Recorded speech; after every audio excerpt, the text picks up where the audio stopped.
Black Chaos comes again. Book 1, Black Land, Episode 5, Oscar's Story by Alan O.W. Barnes.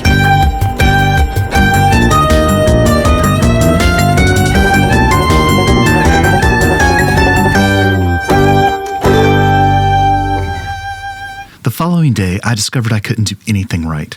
My hair was a worse mess than usual. I had no clean clothing that was also fitting and school appropriate. Eventually, I gave up and put on some jogging pants and a t-shirt.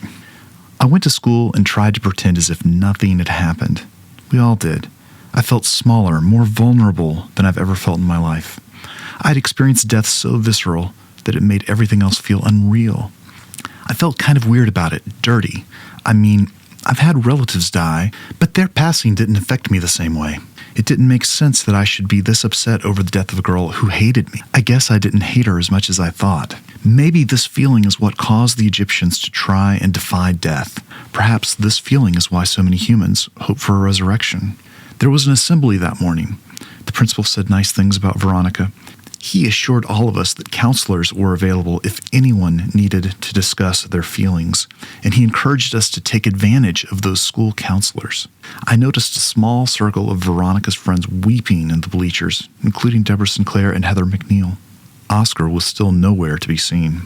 When I arrived at the journalism club, I was not surprised to find that Oskar did not come to school. I was surprised to discover that he was not the authorities' main suspect. I was even more outraged to learn Mr. Phelan had put Oskar on the strategy board with an assignment to write the story of Veronica's death. "Are you insane?" I blurted at Phelan in response to the strategy board.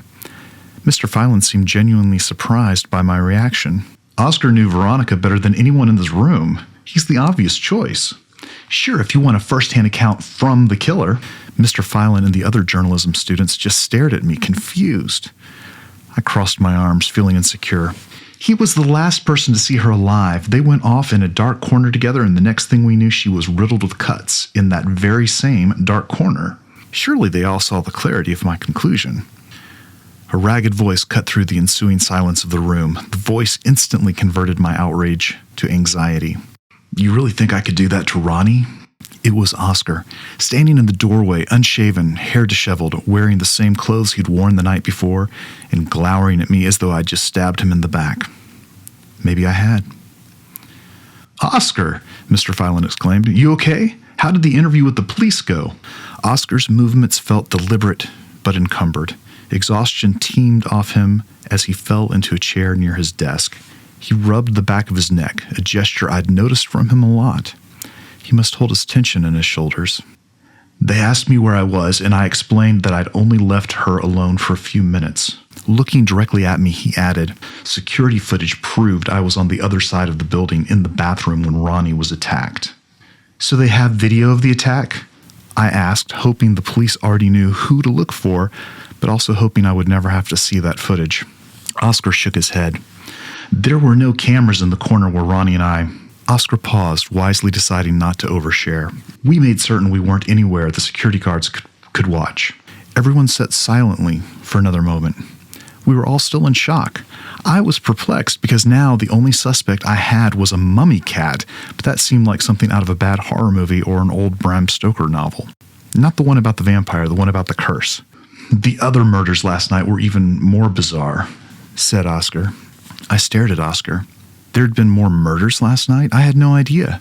I was suddenly confronted with a realization. For months, I'd believed Oskar was a privileged ass. But while I went home and slept comfortably in my bed, trying to forget what I'd just seen, he stayed out all night, learning what he could about the murder and staying up to date about other similar events around town.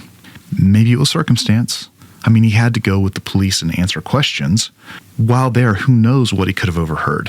I'm starting to suspect that part of the mathematical formula for success is being in the right place at the right time, which is challenging to engineer.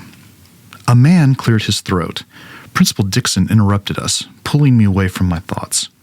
As the principal entered the room, a girl I'd never seen followed him. She was exotic, dark hair, high cheekbones, wide eyes. She felt like the kind of girl destined to star in black and white movies from the 1950s, if it weren't way too late for that. She wore an ankh. I know that isn't really significant. I mean, every goth chick and Dr. Fate fan has one, right? "Mr. Phelan, we have a new student. Class, this is Sybil. She's just transferred here from Europe. Make her feel welcomed." Mr. Phelan welcomed her and gestured for her to have a seat. Sybil sat down next to me. I couldn't shake a feeling of familiarity. "Do I know you?" I whispered. She looked back at me and smiled. "I don't think so, but I love your hair." "You're teasing me." "No, I love light brown hair with a little wave to it. It's so exotic where I'm from. And I love how you've pulled it up in that turquoise clip. Maybe you can show me where to get one of those later." Oskar continued briefing the journalism class about the events of the last 12 hours. "I only left Ronnie for a minute. After her body was discovered, a security guard spotted me. He didn't tell me why he was detaining me, but he stuck me in an office to wait for the police. I had no idea what was going on. It was only later I discovered the security guard recognized me as someone he'd seen with Ronnie, or as he put it, the deceased. A couple of uniformed police officers arrived first. They didn't say much, but eventually a plainclothes detective came and asked me a bunch of questions. Frankly, none of the questions made sense until I understood they were asking me if I killed Ronnie. That's how I found out she was dead. This middle-aged dude wanted to know why I would kill such a pretty young girl. I yelled at the guy, told him I would never hurt anyone, let alone Ronnie. He pulled up a social media post about a fight I'd gotten into with a soccer player from Central last year. I explained that the guy had attacked me. I didn't provoke the attack, I just defended myself. He pointed out that the other player had suffered a lot of blood loss when I stabbed him. I explained the knife wasn't mine. He attacked me with the knife, and when I grabbed his arm, the blade just spun out of control. He said it was a pretty deep stab for an out-of-control knife. It took a while, but I finally convinced the detective that I didn't kill Ronnie. After reviewing the security footage, he realized I didn't have enough time to kill her. I didn't have time to... Oskar lost his emotional control for a moment. I could hear his voice get tense and gruff as he choked back the tears. "I didn't have time to slice her that many times," he concluded. Oskar's story continued. There was a loud noise, and the detective got up to investigate. I snuck out behind him, realizing there was no one guarding me. The lights were out in the museum. Those red emergency lights were on, creating an eerie environment. As I rounded a corner to the main museum chamber, I saw the detective on his knees, mumbling to himself. The detective who'd questioned me leaned over one of the uniformed detectives lying in a pool of blood. I learned later someone had removed his intestines. The detective made a call on a cell phone. He sounded desperate. While he yelled at whoever was on the other end of the line about needing backup, I was able to get closer to the body. Whoever killed the uniformed officer had stepped in the blood, and I followed a trail of bloody footsteps out of the museum. The strangest thing about those first few footprints is they were full-footed and clear. I did a footprint experiment once when I was a Cub Scout, so I'm no expert, but I have a concept of what to look for in footprints. These were naked prints. I mean, whoever made them wasn't wearing shoes. Their feet were really small, about half as big as mine, like a child or a small girl. There's no way they belonged to the killer. Someone that small couldn't have been able to overpower the cop. Still, I figured whoever made them probably saw something. Outside, I heard a scream. The scream was cut short. It sounded like the woman who was screaming had been suddenly gagged. The other uniformed cop from the museum and I arrived at the same time, and we found a couple, a man and a woman, one dead, the other dying. We discovered as the medics arrived that the man's lungs had been removed. The woman was missing her liver and her tongue.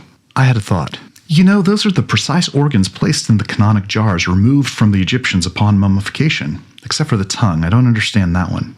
Stomachs were also placed in jars, replied Mr. Phelan. Ronnie's stomach was removed, Oskar mumbled. That was the ground-facing wound I'd seen last night. Oskar concluded his story. Spent the rest of the night being interviewed by a handful of cops. They called my parents and sent me home about an hour ago. I don't know if there were more deaths. Those are just the ones I know about. So, we have the killer's method of operation. He's a psycho-Egyptology nut, and he likes tongues, I said, looking right at Mr. Phelan. Oskar looked bemused. How do you know it's a male killer? Statistically, serial killers are men, especially the violent ones. What happened to all your big talk about how a woman can do anything a man can do? It doesn't apply to serial murder? Chided Oskar. I guess I had been pushing my feminist agenda pretty hard in this class. I think we're getting off the point here, interrupted Mr. Phelan. He's always trying to shut down politically charged talk in his classroom. He didn't have to worry about it long. The bell rang, and we went our separate ways, except for Sybil. who followed me.